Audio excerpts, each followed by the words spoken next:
जाति देख कर वोट डालने वाला द्वारा याद रखना, तुम नेता चुन रहे हो, जीजा नहीं। राजनीति के बारे में ज्ञान देने वाले 5 महान विश्वविद्यालय इस प्रकार हैं: की दुकान, नाई की दुकान, दारू पिया हुआ आदमी, ट्रेन का जर्नल डिब्बा, व्हाट्सएप ऐप। अगर आप अपने फादर की नहीं सुन रहे हैं तो आप अखिलेश यादव हैं। अगर आप अपनी मदर की नहीं सुन रहे हैं तो आप राहुल गांधी हैं। अगर आप किसी को नहीं सुन रहे हैं तो आप नरेंद्र मोदी हैं। कोई माई कलाल किसी को दो। अगर आपकी कोई नहीं सुन रहा है तो आप अरविंद केजरीवाल हैं।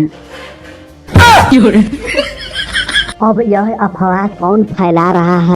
एटीएम का फुल फॉर्म अब आएगा तो मोदी ही।